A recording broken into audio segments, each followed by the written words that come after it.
All right, so let me start that over again. So let's start with what AmeriCorps is. AmeriCorps is first and foremost a federal agency. It receives its funding from Congress and is subject to executive orders from the President of the United States. Its purpose is to promote national service and volunteerism across America. AmeriCorps. AmeriCorps accomplishes this by providing three opportunities for all Americans.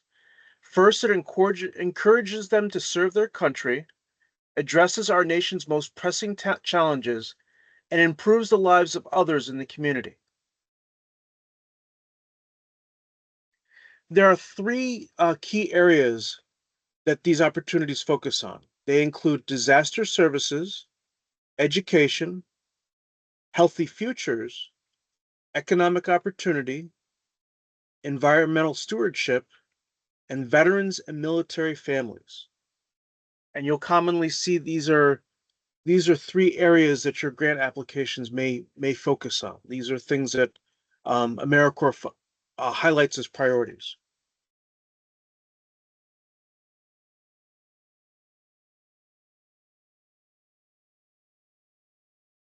So branding guidelines are important for program identity and visibility. The branding guidelines establish AmeriCorps presence in the minds of people across the state and the country. Branding must be used by all grantees and partners. Please refer to the following three links for communications using visual and verbal elements of the AmeriCorps brands. Branding is especially important in these times when funding is up for debate. Be sure your members always wear clothing with the AmeriCorps logo when performing service in the community. And once again, these slides will be available afterwards, so you'll be able to click on the links and peruse the branding guidelines. Along with branding, it's also critical that we use the correct terminology when we refer to our programs, our members, and the important work those members do in the community. For example, AmeriCorps members do not work, they serve. Please use the underlined link to the right. There's a link right there to the right for to be able to download the reference and to learn more about the lingo. Another important thing to keep in mind is that when we pronounce AmeriCorps, we don't pronounce it AmeriCorps. So that's something to watch out for. AmeriCorps members are not employees; they're considered members. Um, they don't telecommute; they teleservice, and they are not hired. They're selected, and they receive a living allowance. They don't receive a wage. Some things to keep in mind. AmeriCorps has an impressive history stretching back to the Civilian Conservation Corps from Franklin Delano Roosevelt's New Deal. Created in 1933, the CCC, dubbed FDR's Tree Army, created thousands of jobs, planted more than 3 million trees, and completed many projects in parks across the country that are still in use today. The CCC provided a useful model for future community service programs, especially those with an environmental focus.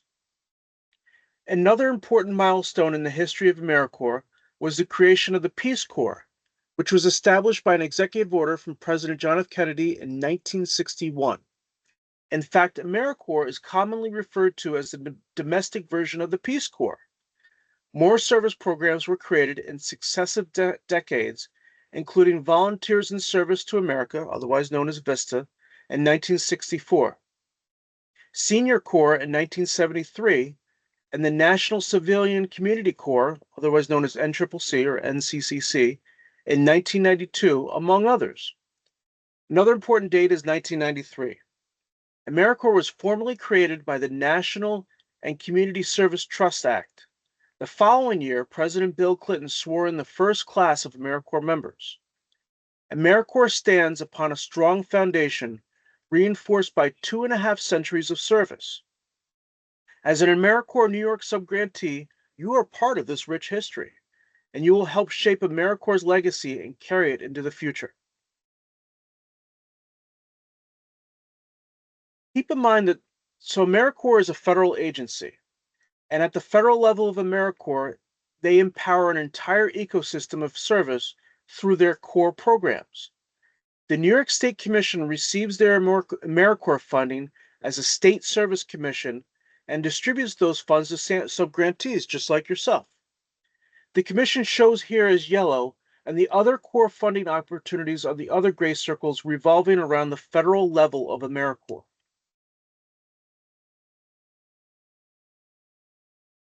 Even though AmeriCorps is a federal program, we know that state commissions are a core part of distributing that funding.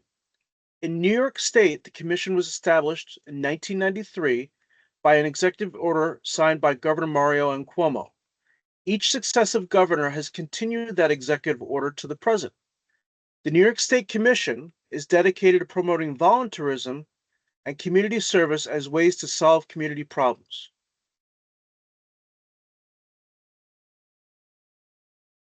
It directs national service policy for New York State and administers AmeriCorps grants for nonprofits, faith and community-based organizations, public agencies, Native American tribes, and institutions of higher education that operate in New York State. To understand our New York State Commission, it's important to know that it's made up of two parts.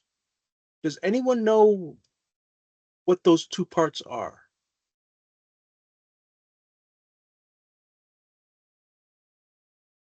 You can go ahead and take yourself off mute. Does anyone have any idea what makes up what two groups? Service and training. I'm sorry, say that again. Service and training. There are two groups that make up the New York State Commission. I'm sorry. not referring. Oh, go ahead. Oh, good guess. I'm sorry, go ahead. That's a good guess. But the two groups are commission members and commission staff. So commission members are appointed by the governor. They're comprised of a diverse, nonpartisan body of members from business, labor, education, government, human services, and community-based organizations, among others. They promote volunteering and community service, and these are this is a picture of our commission chair on the left here, Michael Cashman, and these are two of our members, Mallory and Andrea, who you'll often see at summits. But there's generally, say there's about 12 commission members now. I don't know.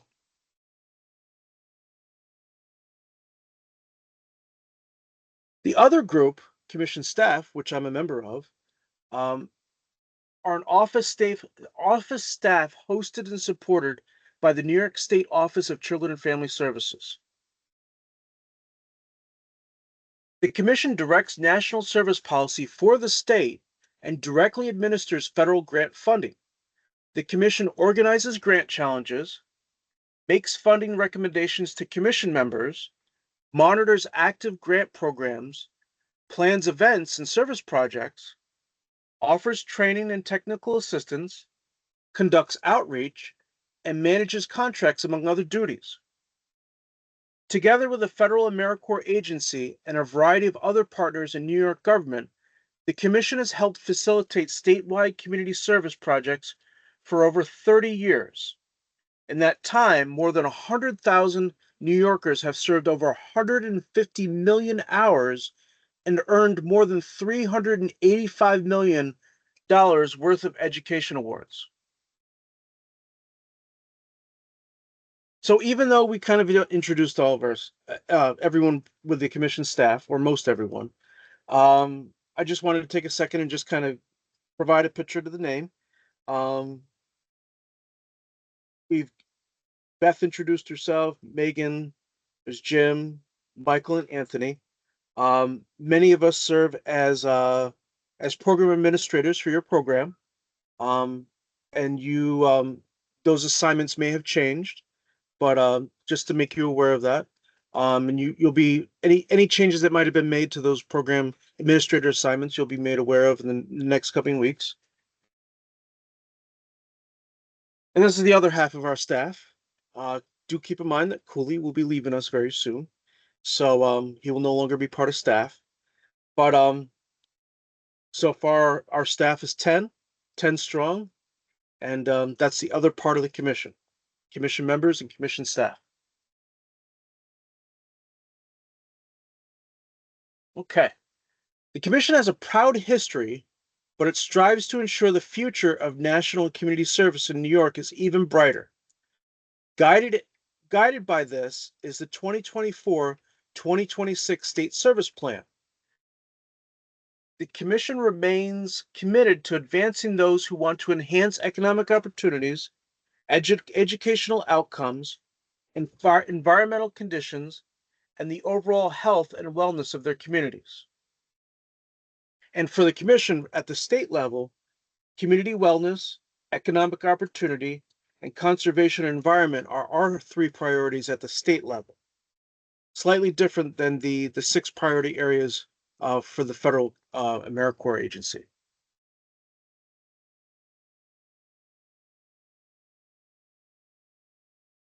Currently, our program portfolio numbers about 40 AmeriCorps programs that are operational statewide.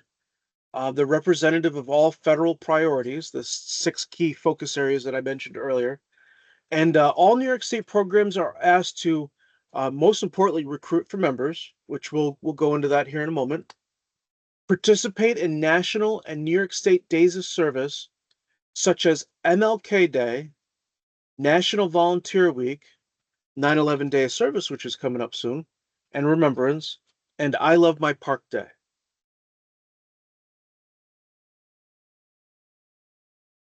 And that's it. Does anyone have any questions?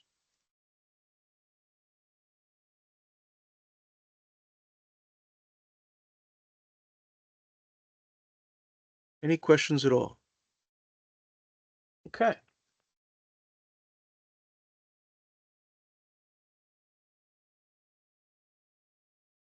Do we need a break at all, or can we go right into the next session? What does everyone think? Good to go? Okay. Keep going, yes. Okay. All right.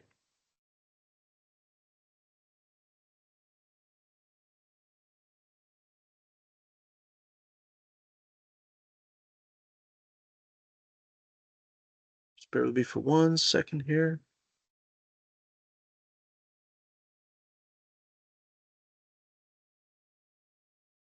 Okay.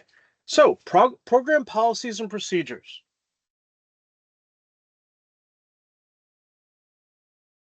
So there's a saying, failure to plan is a plan for failure. Now, what does that mean for an AmeriCorps program?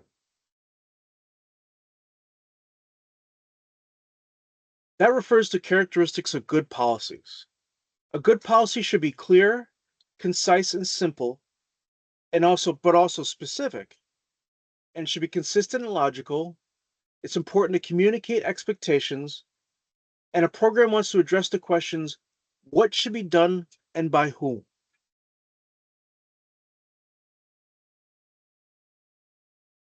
A program for good policy should define who, how, what, where, when, and why it is to be done. It's important to offer alternatives and examples, and those can take the form of templates, completed forms.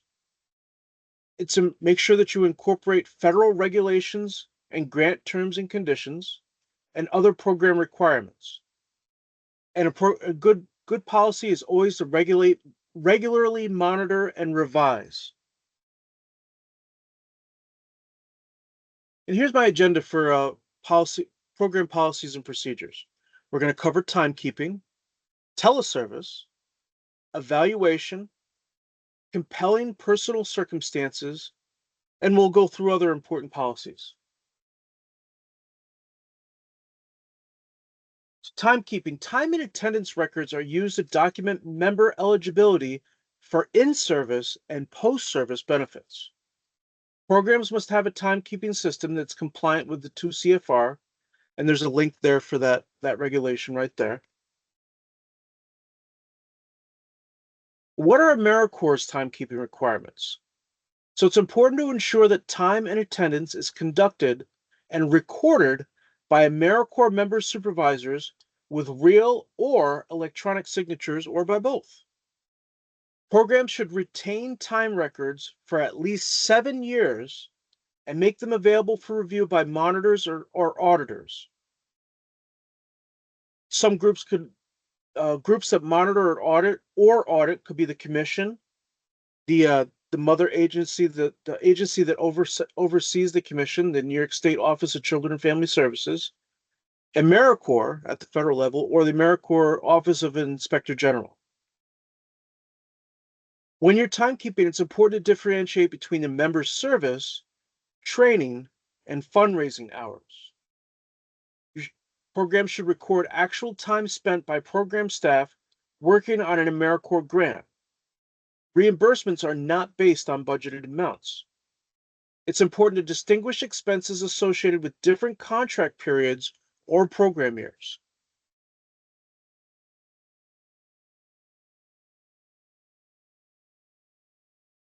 AmeriCorps timekeeping recommendations. Establish a minimum hourly requirement, either per week or per month, for members to receive their living allowances. Establish and implement clear procedures for supervising, recording, verifying, and reporting member service hours. As far as AmeriCorps teleservice is concerned, teleservice relates to members serving from home or off-site from their normal service locations when a supervisor is unable to be physically present. Although teleservice is allowable, typically AmeriCorps discourages teleservice because of its increased risk for time and attendance abuse. Teleservice policy requirements. It's important to have a written pre-authorization of teleservice hours, expectations of communication requirements between supervisors and teleserving members, mitigation of the increased risk of time and attendance abuse, appropriate supervision, including validation of the activities performed, verification of hours claimed, and update the insurance coverage to address legal liability for incidences that occur during teleservice. And I provided links for AmeriCorps' teleservice uh, um, guidance. Does anyone have any questions at this point? I have a question. Sure. If you have members who are conducting outreach by phone, Okay. is that a part of their work that can be done remotely? If you don't have a lot of space in your facility for them all to be congregating and making phone calls and doing outreach? That is a great question. Um, does anyone from commission staff have they ever dealt with that situation in the past or? And I could jump in, Eric, and say that, the big thing about teleservice is just how do you track their hours? So if there's a certain amount of outreach that needs to be done, and you can give a good estimate as far as how long it will take, and the person is able to document that they did it, then I think, it could be, especially if you don't have the room for them to do it on site, then I think that could be a valid teleservice opportunity. The main thing is just, how, if they're not, on site with you, how do you supervise them? But I think if you have a system in place that decreases the risk, then I think it could be done. Eric, if I could jump in real quick, just on terminology, just to be careful. AmeriCorps defines remote service a little differently. Like, I think what you're talking about is teleservice, Yes. but remote service is technically not permitted. Remote service is defined as an arrangement in which a member is not located within the commuting area of an organization. So, um, a member wouldn't be able to be completely remote and serving from like a different region. They'd have to at least be within the commuting area. And then that situation that you're describing where they would occasionally be making phone calls, from a different location, that would basically be teleservice. So you'd want that to be governed by your teleservice policy. But remote service as defined by AmeriCorps, also virtual service, where that refers to organizations that don't have a physical location. Those are not permitted by AmeriCorps rules. It's just kind of a little caveat. Thanks. Thank you very much, Michael. All right, so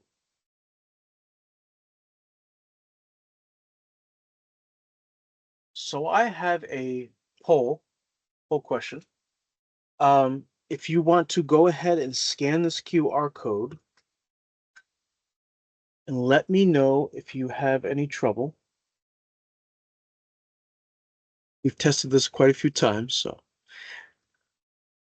if you want to And go ahead and while folks go are ahead. responding to this, Eric, we have one question in the chat from Tony. They said the liability insurance, is that for each host site or is that for the grantee agency? It's a great question. Is there anyone from commission staff who could answer that? The insurance that we have for teleservice, should that be should that be for each host site or should that be for the organization?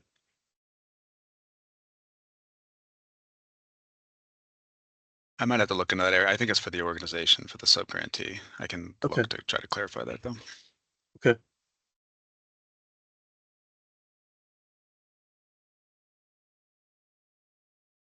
All right. So it looks like everyone got that right.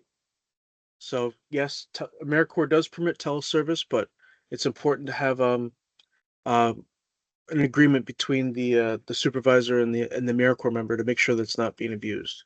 And AmeriCorps does kind of frown upon it, but it is allowed. Always best to reach out to your program administrator if you have any questions. Thank you.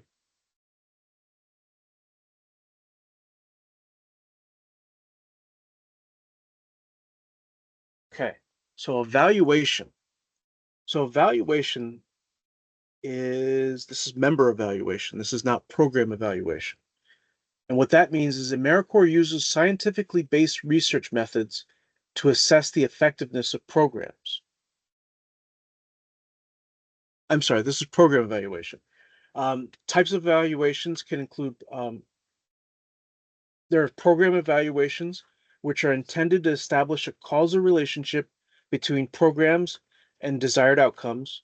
And then there are also member evaluations, which are intended to establish whether a member has successfully completed their service term. And we're going to be discussing program evaluation. Well, we'll actually be discussing both forms of evaluation in greater depth and later training sessions and in other weeks that we have this training. So, and then there's the link for the evaluation regulations from AmeriCorps on the bottom there.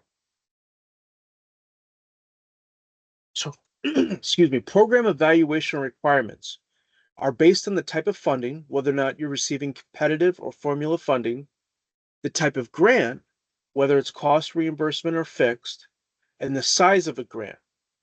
So the size of the budget, whether it's $500,000 per year, is determines what type of program evaluation you'll need to use, whether it's external impact or internal or independent evaluation if your program is less than 500,000.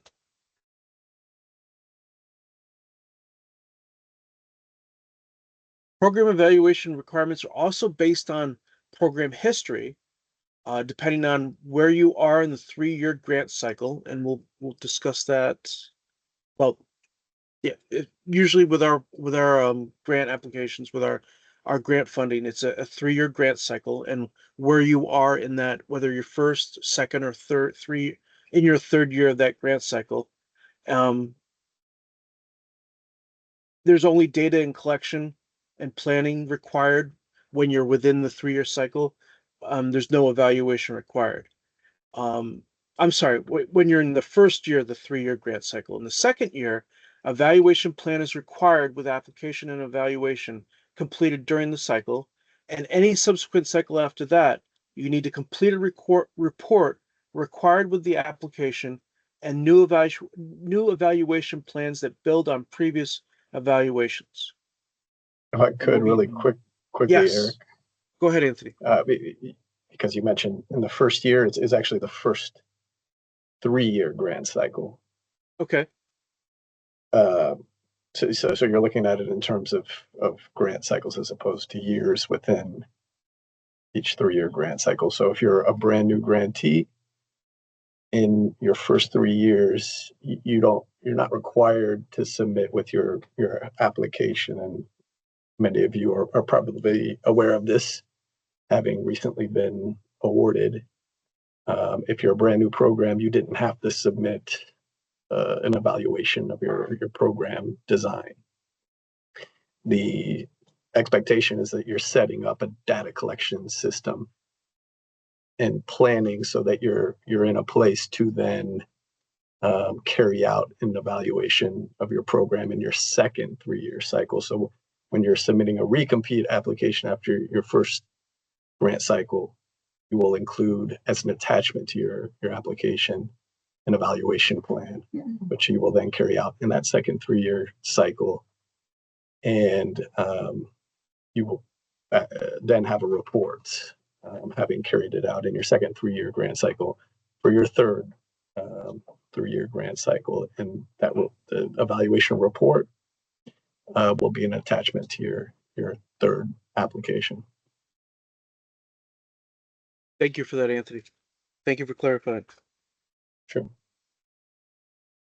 And Anthony's kind of our specialist with evaluations, and he'll be covering that in greater detail in week 3 on the 22nd, I believe. So and there's also a link for evaluation resources on this page as well.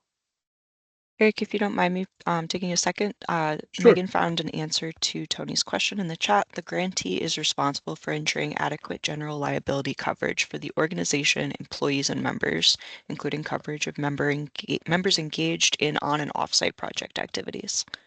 Excellent. Thank you very much for that, Megan. Very nice. So member evaluation requirements. Members are only eligible to serve a subsequent term of service if they receive a satisfactory performance evaluation for any previous term of service.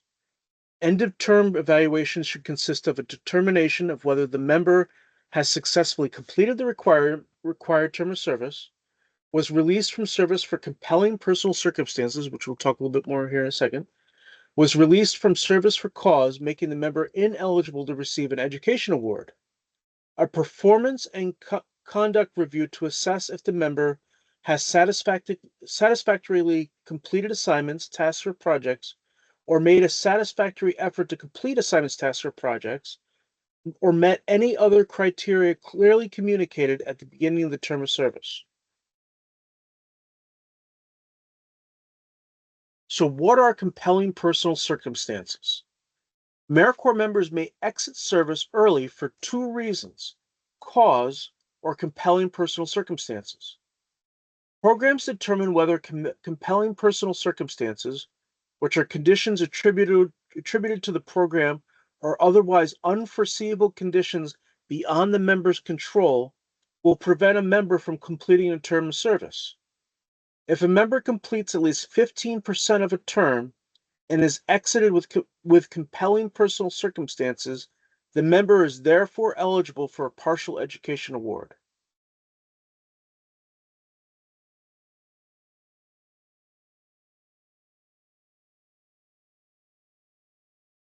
So, under what circumstances may an AmeriCorps participant be released from completing a term of service, and what are the consequences?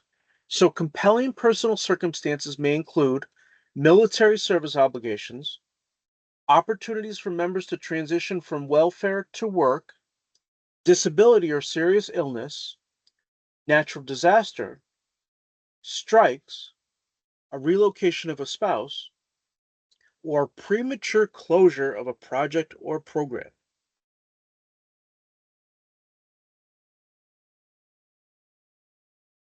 Things that are not compelling personal circumstances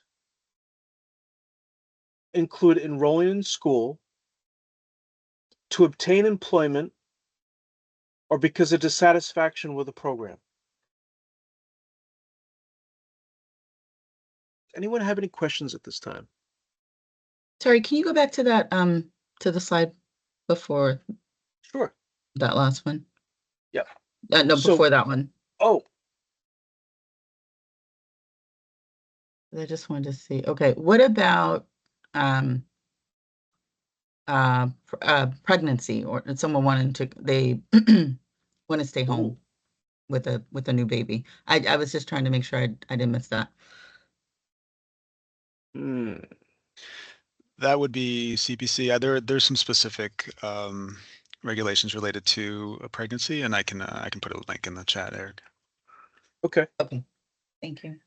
And, I and think as it oh, should go be ahead, Beth. said that not all pregnancies are CVC, you know. I think if depending on the service and the health of the pregnant person, they may be able to serve, you know, through their pregnancy, and then, you know, take a suspension for a time and come back after, you know. So it depends on the pregnancy and the service. Sometimes, you know, if you're doing an environmental program that requires a lot of heavy lifting or things like that, then the person might not be able to do it while pregnant.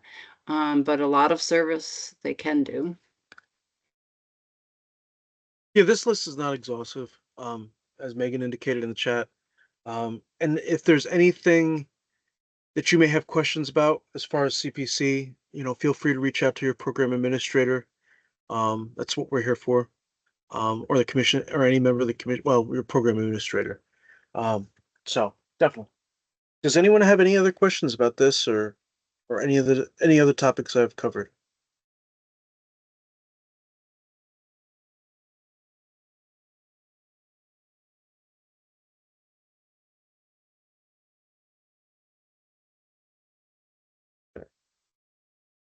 All right, so I have another question, another poll question.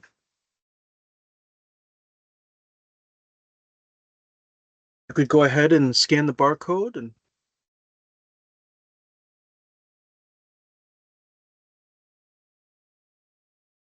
which is not a compelling personal circumstance. Oh,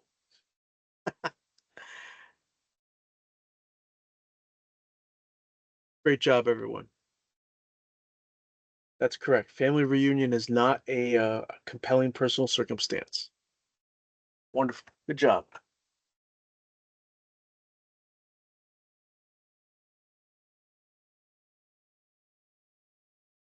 So let me go over other important policies. So member recruitment enrollment.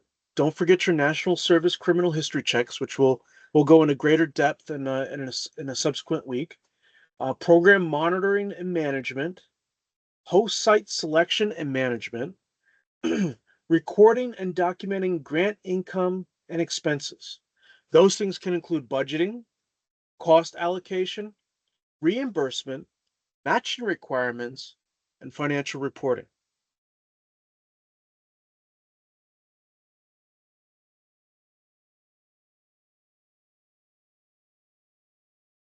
And that's it for program policies and procedures. Does anyone have any questions before we go on with recruitment?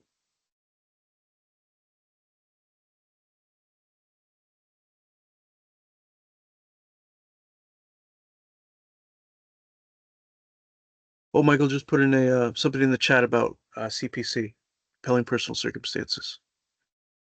Okay. Are we all good to continue on, or does anyone need a break or anything, or? Okay. All right, Casey. Casey stepped away from her desk for a second, Eric. So why don't we take a 5 maybe? Okay. All right, excellent. All right. And come So, back at 11 o'clock and yeah, hopefully that start sounds then. like a plan. Okay. Okay. All right. Thanks. Thank you, everyone.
for town hall. Where you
Okay, it's 11 o'clock.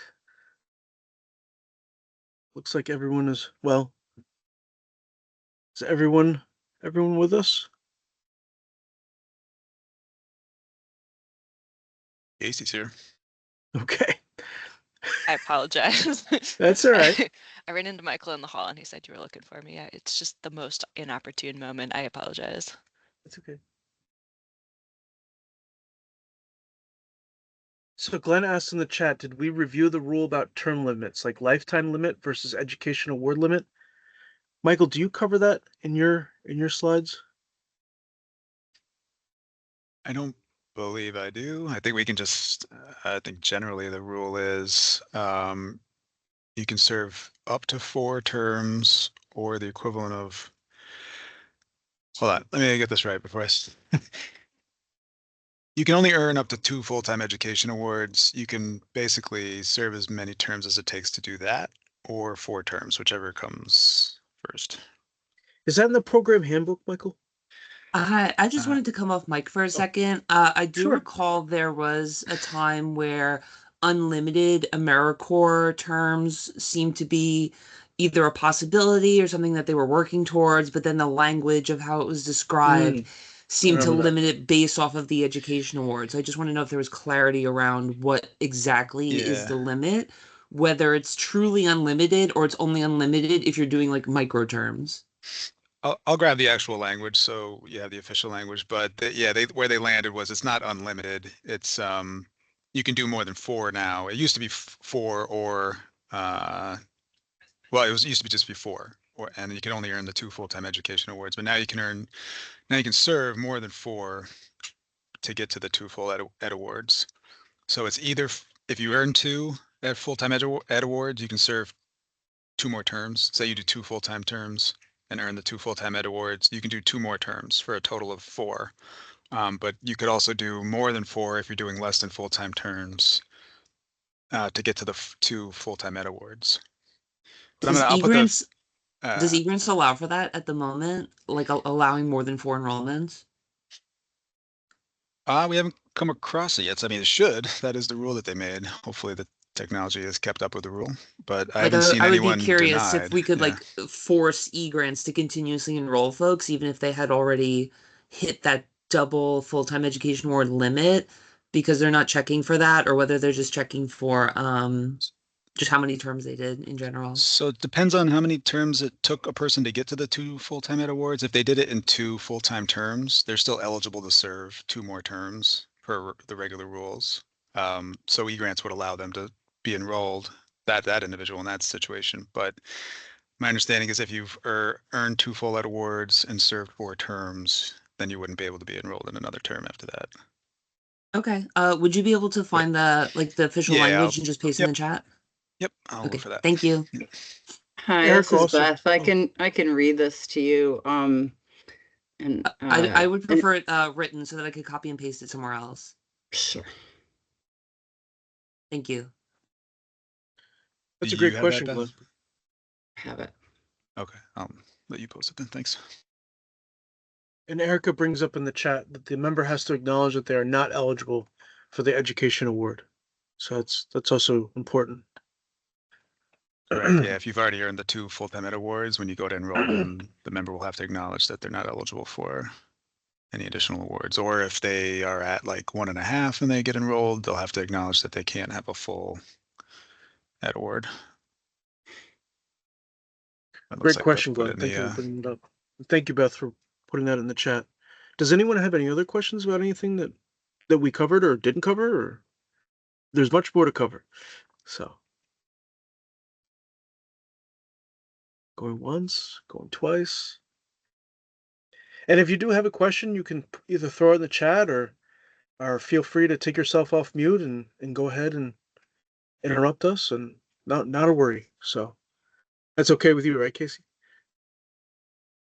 Absolutely. I love to be Okay. interrupted All anytime. right. Okay. Excellent. That's what we're here for. Take it Yeah. away, Casey.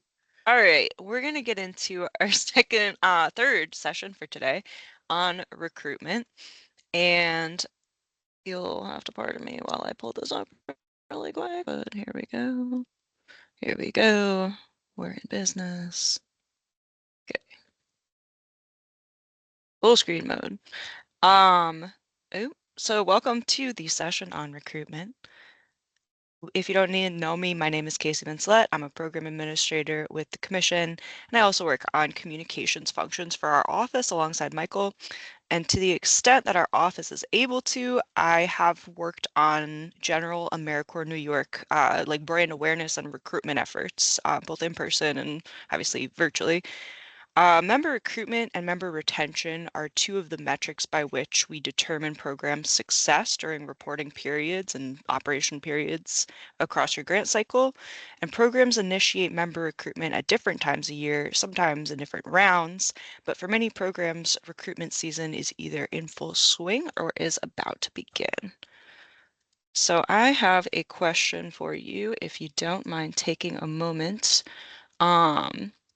And the question is, how does your program plan on recruiting members? And this is a question that you can respond to in as much or as little depth as you care to, but your participation is very much appreciated. If you're newer to this work group or community of people who are subgrantees of our organization, one of the greatest benefits of this kind of space that we share is that you're all doing this work together and you all have different program needs and parameters, but there are strategies that work for some that will also work for others. So in being in a space together and being able to share this knowledge, institutional knowledge, and concepts of how do we do this, it can greatly benefit you and others in the community. There is a link in the chat, and you can also scan the QR code on your screen in order to respond to this. I'm just going to give it a second, but as you can see, there are already a few responses giving general best practices that people have found. Campuses, recruiting on campus is one that I can speak to myself as I've participated in previous years through many mechanisms and platforms. As a SUNY system team, yep, SUNY has great recruitment and has been able to fill many of the slots that they have on offer. There's a lot of people wanting to participate in the SUNY ESSC and FAFSA completion core. Indeed, and we'll get into some of these web platforms and how they can be useful. Host sites, websites is a great idea, and public outreach in the community. Open houses and service fairs are fantastic. College fairs, fantastic. Indeed. Handshake, that's great to hear that people have made use of Handshake. We'll kind of brush on. It's something that we've talked about previously that has been through a lot with AmeriCorps, but we'll return to where it's at right now toward the end of this presentation. E-newsletters, social media posts, word of mouth is awesome. alumni helping to recruit, hard copy flyers, leveraging partners, including host sites and community leaders, attending career fairs in local colleges again, local CBOs, past older SYEP lists. That must be, I know who that is. Community engagement and social media, outreach to our identified districts to coordinate recruitment, partnering with host sites again can be extremely helpful. Indeed, Handshake. I'm so glad to see Handshake come up multiple times. I wasn't sure if that would, but that's exciting. Partnerships with local colleges is great. Monthly newsletter to subscribers and community partners, and conservation job board. These are all fantastic responses. Thank you so very much for taking the time. And this session is recorded. This training will be posted on our website, and you can return to these contributions if you're looking for recruitment suggestions later on. Casey, Yeah. Jamala posted in the chat LinkedIn. which I Yep, didn't- absolutely.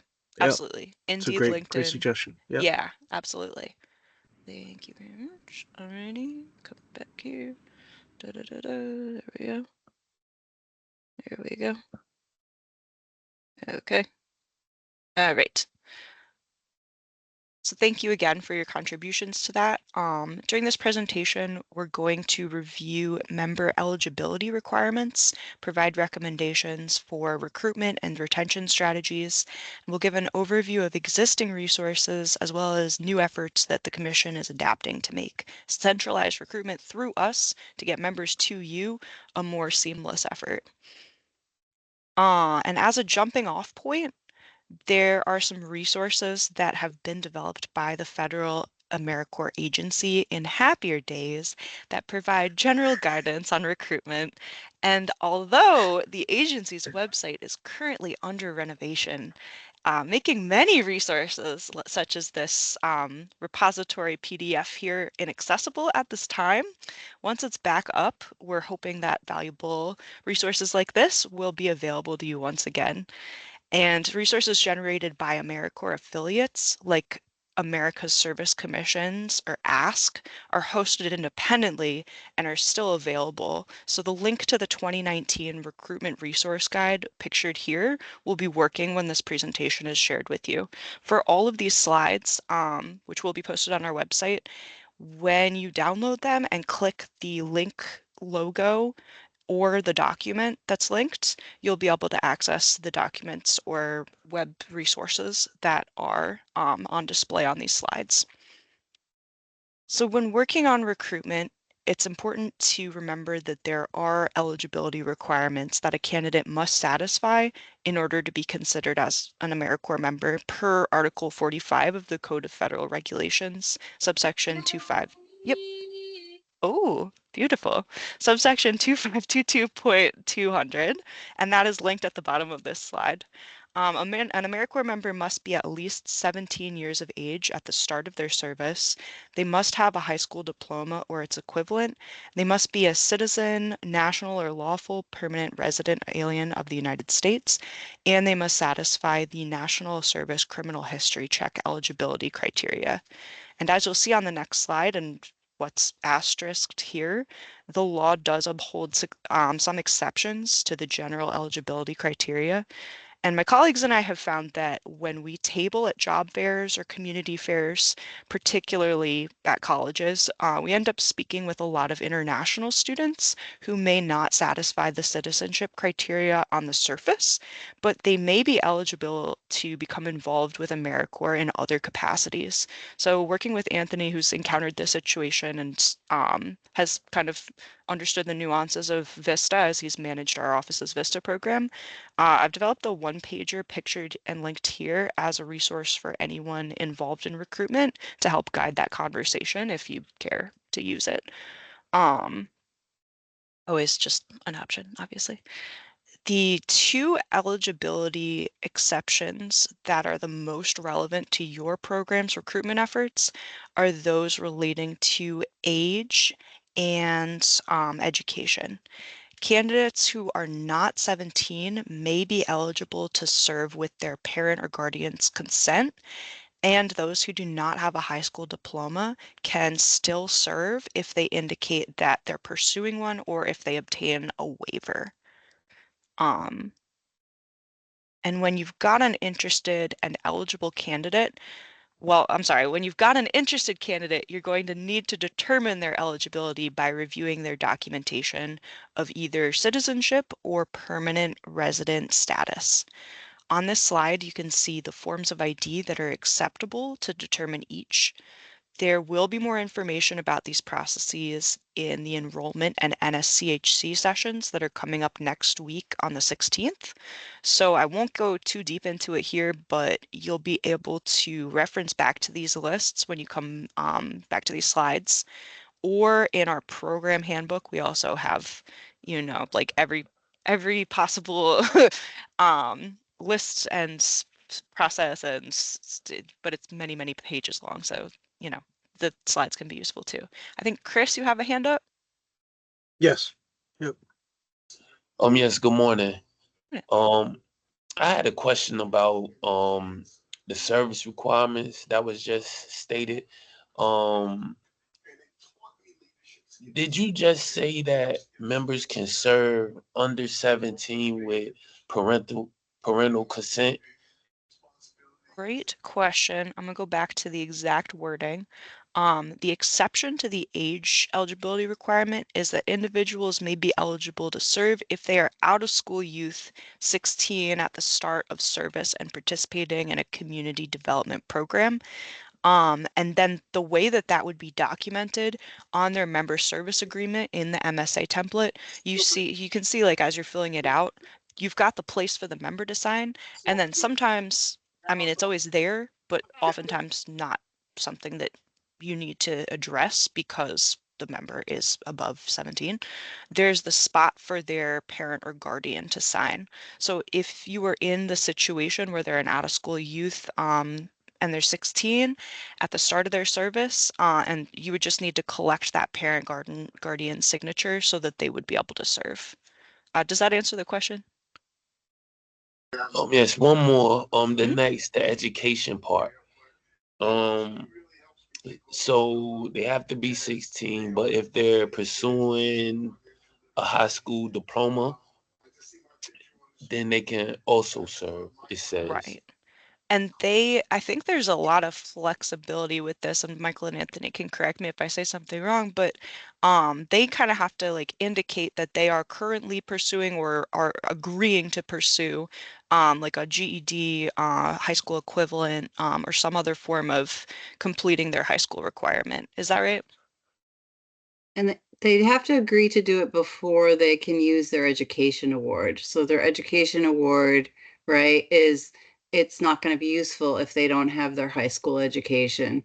There are some job training programs that AmeriCorps members can use their education award toward, and programs are allowed also to enroll members and encourage them and help them to achieve their high school equivalency while they're serving.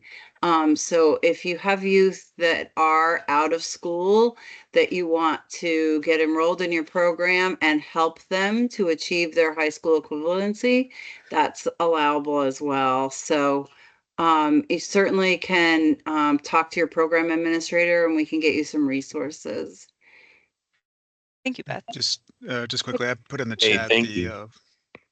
sorry, I put in the chat the full eligibility requirements in the CFR. So if you want to look at those, they're in the chat. Also in the chat, Ailana asks, we don't need to have I-9s on file, right? I'm not sure of that. Could any other commission staff? They might need it for payroll purposes, Okay. but I-9 does not satisfy the AmeriCorps eligibility documentation requirement. So I have two questions. Number one, I'm not seeing anything new in the chat since like 10:13, so I'm not sure why. Yeah, there's been more. And you know what else? You're showing up as muted, but obviously you're not muted. So there might be like a connection problem. You could try leaving the meeting and joining back in. But sorry, what's your second question? I was hoping that somebody could put the member agreement link in the chat. Yeah, absolutely. That is on our website, and we can also follow up and make sure you have it. And you'll want to make sure that you're using the PY 25 one, not the PY 24 one. And I Mhm. saw before, is it like 50 pages? The member service agreement, it has well, not multiple, but it has an appendix that goes through all of the code citations that are in, so that the member has their rights fully displayed to them. So the appendix adds an amount of pages to it, but it's also going to contain the member position description. Like it should just have everything that the member needs to know about their rights and responsibilities as that contract. So it's kind of long, yeah. And it is linked in the chat now, but I know you said that you might not have. If you are able to send us an email, I will absolutely respond to you with the thing linked. If you want to try leaving and joining back in, we can paste it again, but we can definitely troubleshoot these technical difficulties, so we get you this. Any other questions? Thank you for the question, Chris, and Colleen. And, here we go. For recruitment strategies, and there are many programs that are already successfully recruiting, but there are also programs on this call who are brand new, and this will be their first recruiting season. So thank you again for sharing your best practices if you've been doing this, but if you're starting from scratch, we're going to go into a few different components of the strategy and strategies to optimize recruitment. And they include developing an effective service position listing so members know what to expect, creating multiple methods to apply utilizing online resources, developing interview and selection policies and procedures, collecting data to assess and improve recruitment strategies. And this includes, as you come to the end of a recruiting season, like what sources produce the highest number of applicants and enrolled members and engagement, etc. So for the member position description, this is one of the things that you'll develop as you hone your recruitment process. It lets an applicant know what AmeriCorps service at your organization means and what their responsibilities will be if they're selected as an AmeriCorps member. The member position description should establish clear selection criteria and expectations for the potential member. So that the position minimum requirements should be based on your program's needs and what is needed for the member to complete their service term. They should reflect age criteria, age restrictions if you have any. For instance, if you're a new youth mental health corps program, you're recruiting members under 29 years of age, that should be prominently displayed in your member position description. Whether your program intends to recruit from the local community and or whether you're recruiting from national demographics. In order to develop an effective position posting in eGrants, you're going to be beholden to a few requirements, and then there's also some guidelines listed here under best practices to help you optimize the platform you're working with. So the position posting should include your organization or program, how the AmeriCorps members contribute toward the mission, essential functions of their position, the minimum requirements in addition to the age restriction and where you're recruiting from, you want to include education requirements, physical ability, if any, hours of service or time commitment, etc., so that programs know what to expect. The training and support that will be provided through their AmeriCorps service. And we're going to get into this next one in a second, the tangible and intangible benefits of their AmeriCorps service, as well as reasonable accommodations language that we'll review in just a moment. So what we're going to look at now may be a review for some folks who are particularly in the know, but I'm very excited to be able to share with you some of the recent data that can help quote unquote sell the benefits of AmeriCorps service to potential applicants. If you've been doing this work for a while, you know that the living allowance isn't always glamorous, and the education award, while it helps people, it's not enough to, in most cases, cover the entire cost of a program of higher education. So one of the things that we use to promote like why do AmeriCorps is the intangible benefits of serving. So this presentation that we're going to go through was initially shared by the Service Year Alliance Chief Impact Officer Maureen Eccleston on an Ask call. It's a high-level overview of a more in-depth report, which is going to be linked in this presentation for you to review at your leisure. If you've never heard of the Service Year Alliance, they're an organization that's responsible for a lot of AmeriCorps alumni engagement efforts. They kind of took over that field from AmeriCorps alums, and they're a fantastic partner in the work we do. Their mission is to make make a year of paid full-time service or a service year a common expectation and opportunity for all young Americans. When they put out this ask of states and AmeriCorps alums and Peace Corps alums, they were asking because as a field we've made great strides in measuring and reporting the impact of service years, with the exception of the long-term impact on the lives of alumni and those who have served.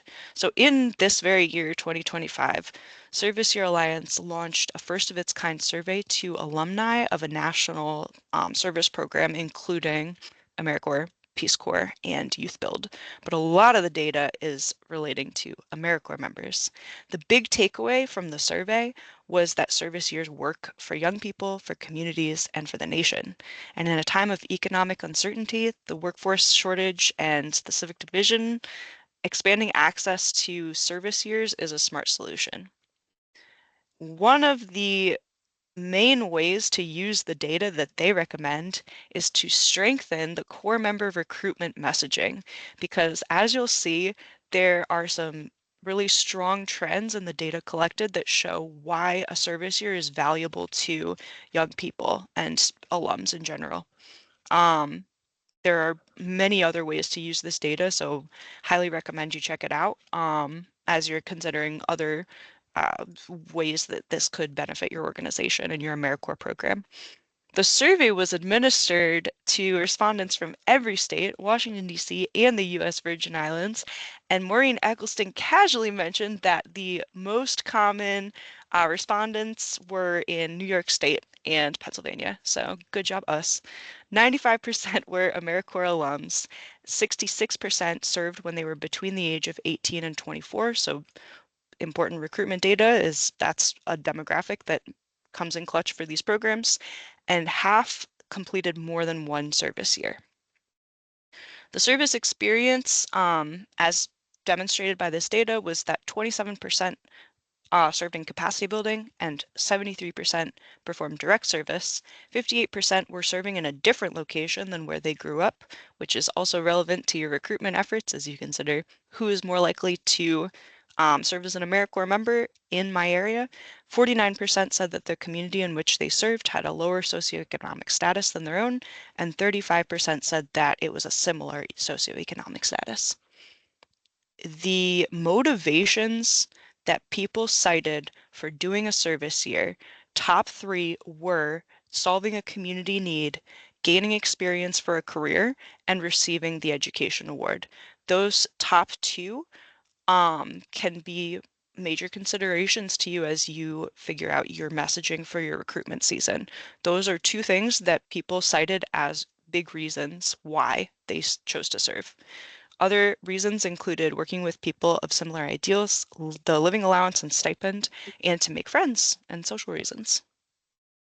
The myth of service is that taking off a year for service delays or derails economic progress. The reality is that alums are more likely than their peers to find gainful employment within 6 months, and their salaries track closely with national averages over the long term. Good talking points when you're sitting at the recruitment fair and trying to say why this is so valuable. For career and economic mobility, 87% felt that the skills they acquired during a service year helped prepare them for future employment. 71% reported their service year helped them identify the industry they wanted to work in, and 45% reported that they actually made a different decision about their career as a result of their service year. In education, which is many of our programs in our portfolio, 57% of alums who served in that focus area continued their service continued their work in that field post-service.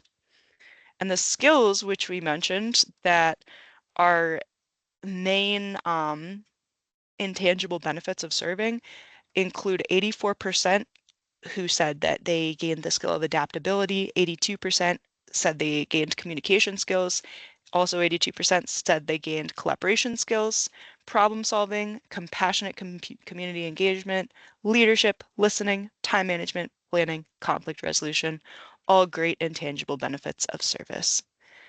69% who began their service year with a high school diploma or a GED went on to receive additional degrees after their service year, 34% higher than the national average. And 90% of the alums who responded to the survey are civically engaged, which is 37% higher than the national average. And 48% of alums volunteer compared to 28% of the general population. Just great data on AmeriCorps alumni. And what the alums say about their service year is that 96% are proud of their contributions, 94% would recommend a service year to a friend or family member, and 93% believe their service year helped the people and/or communities that they served. So a lot of the times, the people that you attract to your programs are those who are already concerned about solving a community need, and there's great data to show that AmeriCorps programs do that and allow alumni to feel that they contributed to these efforts. The State of Alums report is hosted by the Service Year Alliance, who are independent of the AmeriCorps federal agency, meaning that this excellent data review will be available to you and is linked on this slide, so you can access it when these slides go out. The alumni data indicated that one of the most valuable facets of the member experience was serving alongside those in their cohort who had a different life experience from their own. Groups that are not homogenous have been shown to make better decisions and develop more innovative ideas. Retention rates are also generally higher for managers that embrace heterogeneity.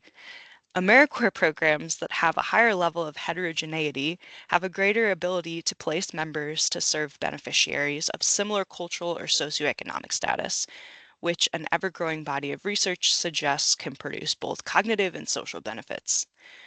A number of strategies can be good jumping off points to bringing on members from different communities. If local recruitment is a goal, learning more about the community demographics so your membership can better reflect the community that it serves can be facilitated by sites like citydata.com, census.gov, and zipwho.com. These can provide your program with data on topics like local population by race, place of birth, median age, education, etc. The way you represent your program through nonverbals on your website can suggest to potential members what your organization's vision and values may be. When reviewing the pictures featured on the website, the logos featured on the website, you want to ask yourself what characteristics are well represented, what additional characteristics could be further featured to help recruit individuals who could add additional perspectives. Does the website utilize neutral language? And the chart depicted on this slide here has phrases which have been found to lean toward bias versus more neutral alternatives for your position description.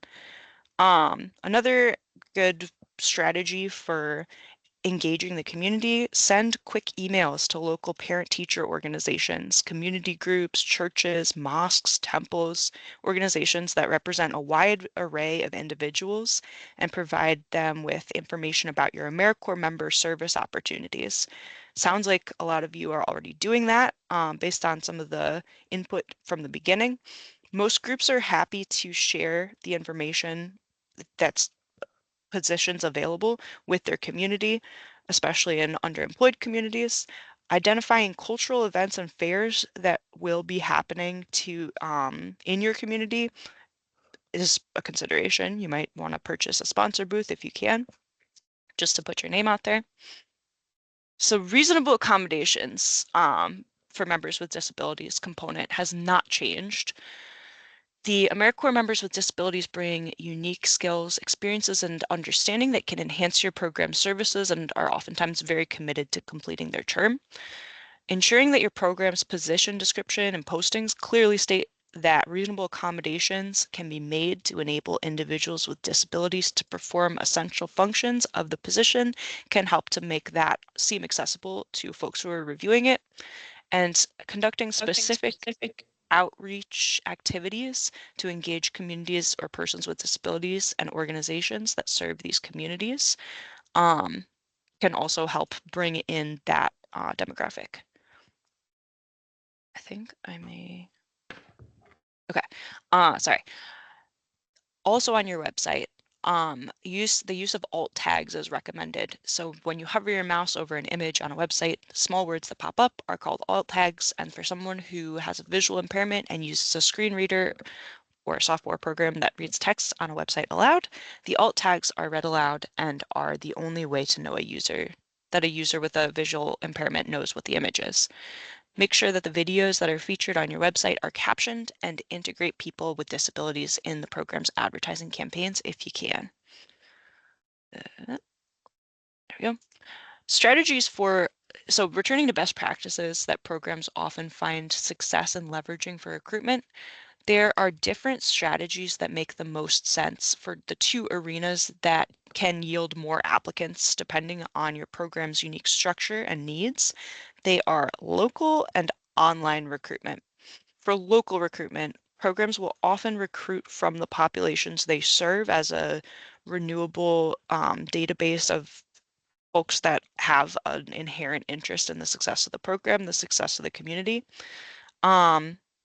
As we said, be mindful of local activities that may serve as recruiting opportunities, including job fairs, church events, community events, that will provide the program with greater recruitment recognition. Identify key recruitment partners, including colleges, student clubs and organizations, church groups, local libraries, community newspapers, newsletters, magazines, local markets, with loyal readership from the community. Online recruitment is a great way to target Gen Z. So developing and sharing content, you can also use existing AmeriCorps recruitment campaigns and slogans. In the past, these slogans have included Be the Greater Good, What's at Your Core, and Choose AmeriCorps. There were press kits surrounding each of these campaigns that may or may not become accessible again in the future, depending on what happens to the AmeriCorps website. You can use your own platforms to interact with users, use hashtags effectively. We're hoping to release a communication guide that gives more guidance on what types of hashtags have been used with AmeriCorps in the past. You can budget in for paid advertising, and you can update your content regularly to make your platform seem engaged and alive. Considering platforms like Handshake, LinkedIn, Indeed, and ZipRecruiter, sounds like some people are already doing this, but these are existing platforms where people have their resumes uploaded and can easily apply to open positions and often turn to find open positions. Application methods. For the purpose of considering the member application experience, we're now going to discuss application methods. As you may know, pictured on this slide is what a position description looks like when it's posted in eGrants and displayed on the My AmeriCorps portal. CNCS requires that all AmeriCorps grantees post their positions on the AmeriCorps portal. However, programs using the portal to accept applications have cited several concerns. These include delayed activation of the member, the user experience is clunky, sharing postings with applicants can work sometimes and not work other times. There's a national set of other positions that yours is listed alongside, and it can be harder for people to find the individual position that are available. And customizing the appearance of it is limited to the restrictions of the eGrants system, the My AmeriCorps system. So you may use an alternative application. For the previous reasons, grantees may choose an alternative method by creating an internal application process to reduce the number of barriers that a candidate may experience when applying for a program. Key items to have on a program's website include an Apply Now button in multiple places. The website should interface well with cell phone users. It should capture a candidate's attention early and succinctly listing some of your program's greatest selling points on your website. And you want to ensure your online content is up to date. Like this one, Concrete Safaris sent us their website just so that we could review it for their AmeriCorps program. They have a nice picture of their members with their logos on. They have co-branding between AmeriCorps and their Placemaking Corps program. They have a description of the program, an Apply Now button, and down underneath the header here, you can see like 3 quick punchy like benefits of serving with their program. On this webpage, when you scroll down, there's much more detail, there's much more information about what is going on with their program so that anyone interested can thoroughly read through what this position is before applying to it. So, programs should be providing strong customer service to applicants between the recruitment and interviewing stages. What does this mean? Immediately acknowledge that an application has been received and what the next steps are. It should take no more than 3 weeks between when a candidate applies to when they receive a position offer or rejection, sorry. Colleen, absolutely, you can get a high resolution AmeriCorps logo, and I'll do you one better. You can get a high resolution AmeriCorps New York logo. How about that? At the end of the interview outline, the next steps for the member. Likewise, with the candidate, interviewers should dress professionally and be on time, give 100% attention to their applicant, make good on promises to follow up. For the interview experience, the development of the member recruitment plan should fuel the interviewing process. The applicant is also interviewing the organization. So positively represent the program and make the applicant feel welcome and energized about joining. Identify key traits of a successful candidate who would be the best fit for the position. Define the level of experience specific to the position. Determine key challenges that the candidate may face in the position. Reiterate the commitment to heterogeneity within your organization, and have multiple staff present during the interview to ensure a quick hiring decision can be made. For a virtual interview, which is oftentimes what you need, professional background that is quiet and well lit, double check internet connection and computer hardware before the interview, remain professional as you would if in a face-to-face interview, be punctual, expect connection delays, allow for long pauses after asking questions, avoid interrupting candidates mid-sentence, and do not talk fast, sorry. Check eye contact, no multitasking during the interview, and remember to smile. Oh wait, did I just skip one? Yes, I did, sorry. Okay, for selecting the right candidates to be members, be realistic. No one is perfect, and AmeriCorps programs are great at developing future leaders. Past behavior does not always predict future behavior. Was a lesson learned. Be cautious of canned answers. Candidates should be able to include specific details and answer any additional questions. Be wary of vagueness. Examples include words such as typically, generally, usually, or describing actions of a group instead of themselves. A candidate's answers should demonstrate how they define a challenging situation or problem, a difficult client, or a demanding work environment. Will the applicant's behavioral traits allow them to build the skills they need to be successful at the position? Perceiving body language can be tricky. For example, a lack of eye contact may indicate shyness, not dishonesty. As I've said, recruitment and retention are twin metrics that indicate your program's success. Can you attract members, but also Yeah, can I'm you keep gonna them? Go ahead. bring the girls in here. Okay, Come not on, me. baby. I'll do Retention that is while when I a freak out. program guides enrolled members through a successful service term. Recruitment impacts retention, and effective recruitment will lead to candidates who are a good fit for the program and who will serve a successful service term. And moving on. What boosts member retention? A few of the things that you can use to leverage positive member experience include celebrating member service achievement, utilizing member performance evaluations, workshops that help members understand their commitment, as well as taking advantage of opportunities like member retreats and the Service Summit, which comes up at toward the end of the service year. And it's hosted by us. Someday, you'll be able to access all kinds of high-quality communication resources on the AmeriCorps.gov website, which will help you promote your AmeriCorps program. In the meantime, Michael and I are going to be sending out an email with a few AmeriCorps New York specific, like one-pagers and recruitment hard or e-copies of hard copies that you can print for use at recruitment opportunities. Here's an update on Handshake. Last year during this session, I gave you a tour of the Handshake platform, which is useful for recruiting college students. And it sounds like there's a few people who are using it through their own organization.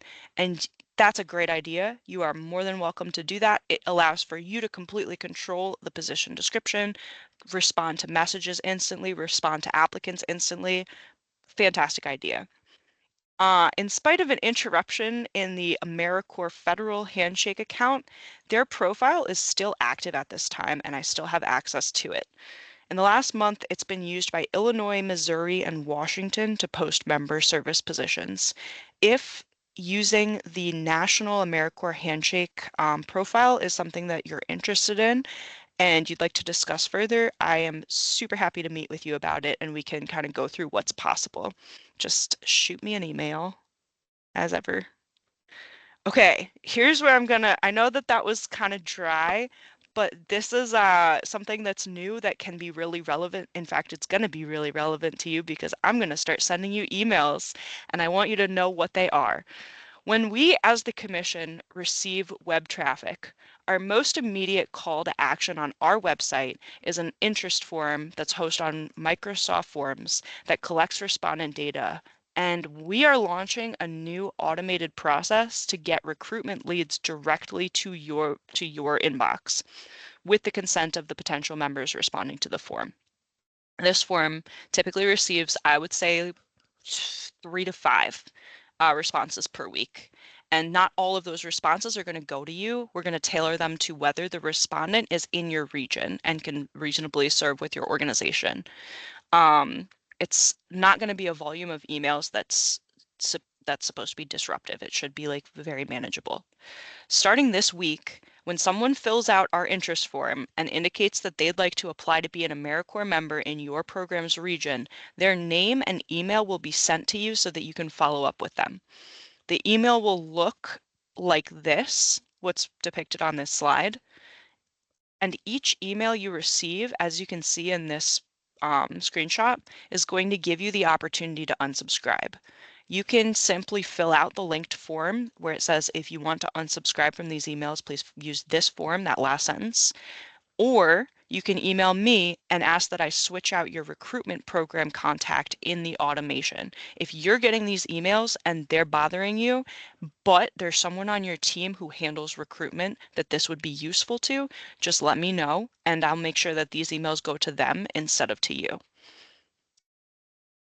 At this time, the person at your organization who I've put in the system who will receive these emails is the person who I assumed to be the most likely to be involved in AmeriCorps recruitment based on our previous correspondence or my knowledge of your organization or your job titles on your website or, you know, the internet stalking that I do. Please take a moment now to share with me the person or people who should receive these recruitment leads using this form. I'm going to put the link to the form in the chat in a second if you'd prefer not to do the QR code thing.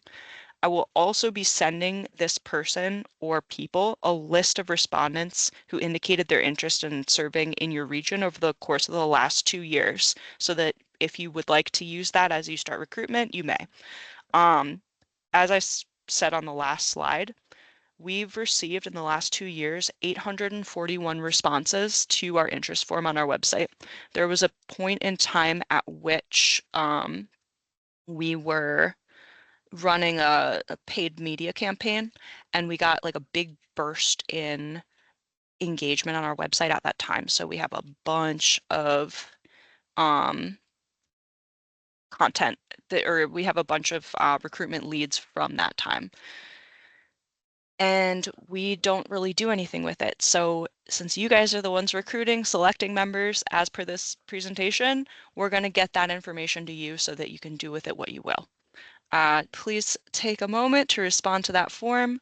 But other than that, anticipate those emails coming from a user that's called Microsoft Power Automate within the next week or so. That is when they will start. And if you have any questions at this time, I welcome you to bring them forward.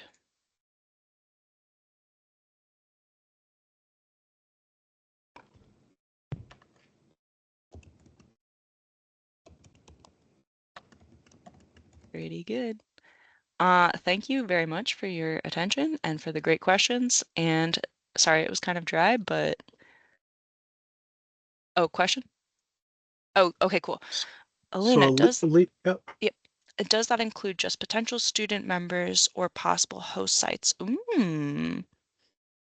No, it does make sense because the first thing that people answer on our interest form is, are you an individual or are you an organization? So that's a really good question, Alina. And I'm going to go in and find the organization contacts and see what we can do with that. But great question.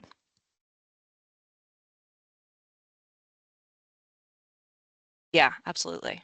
Makes sense. All right. Does anyone have any other questions for Casey? What a great presentation. Good job, Casey. The interest form is wonderful.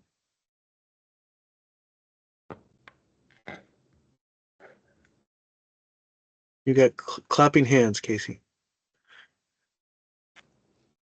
All right. Does anyone have any questions at all? About anything? So Andrea asks, apologies if living allowances were discussed at the beginning of the session. Can you please advise of policy or guidance on whether a living allowance can be adjusted midterm? Michael, is that something that we're covering later on?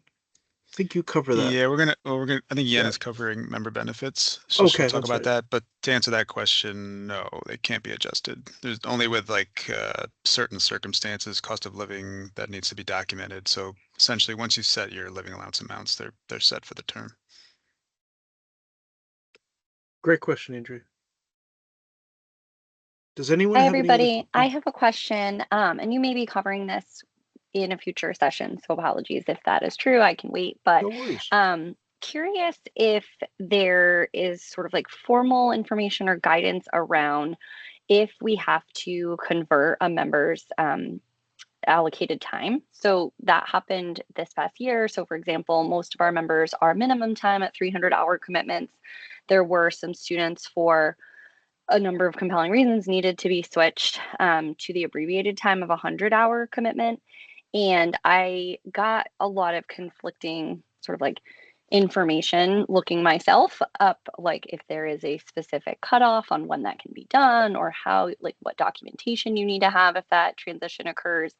And then obviously everything that happened in April, May, and June sort of like changed the everything. So I think I had a really unusual experience with this, and I'm just curious as we move forward into hopefully a more normal session ahead, if guidance could be provided around that, or just sort of like the official, I guess, rules on those conversions.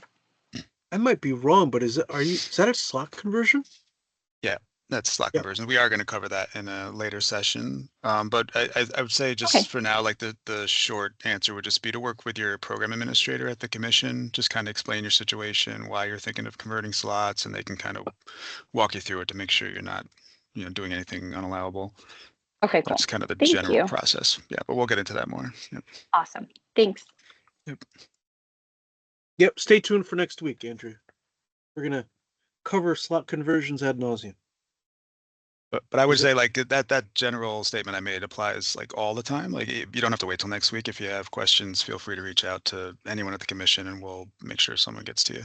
You will have an assigned program administrator when we haven't identified those people yet for you. That'll be happening soon. But so that would be your first point of contact, but you can, contact anyone here and we'll make sure the right person gets the information. Most definitely. Does anyone have any other questions? That was a good one, Andrea. Thank you.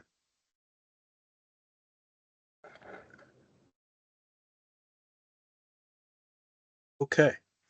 All right. So I actually have a quiz, a 5-question quiz that I would love it if everyone could complete before next week. And here is the QR code. And I also have a link for it in the chat. Yes, there we go. And we will be meeting again next week on the 16th at 10 o'clock. We'll be diving right into member benefits, enrollment, NSCHC. And does anyone have any questions?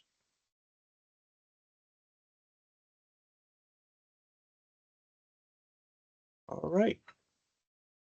Wonderful. Oh,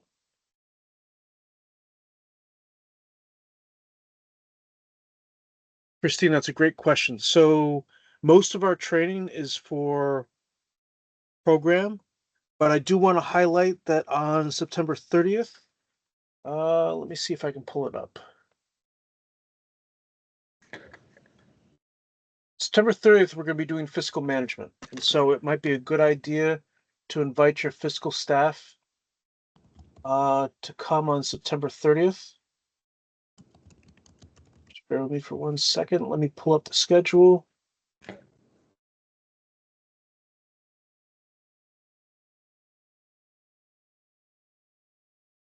There we go.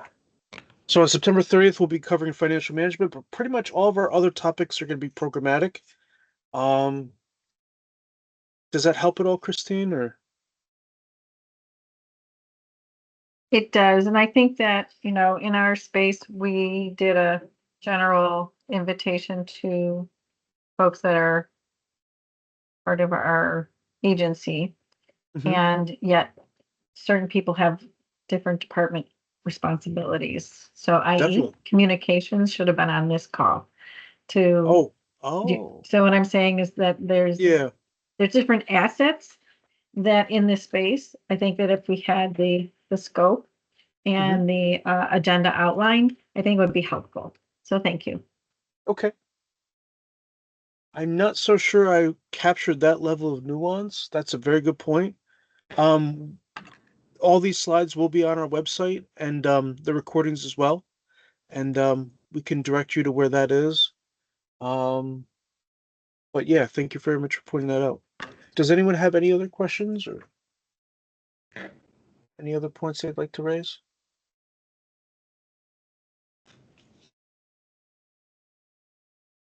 All right. Okay. Well, I'm going to give you back a half an hour of your day. So you're welcome. I wanted to make sure we had enough time to cover everything. So I appreciate everyone joining us today, and we'll see hopefully everyone next week. So thank you very much. Have a great day, everyone. Thank you. Thanks, everyone. Thank you.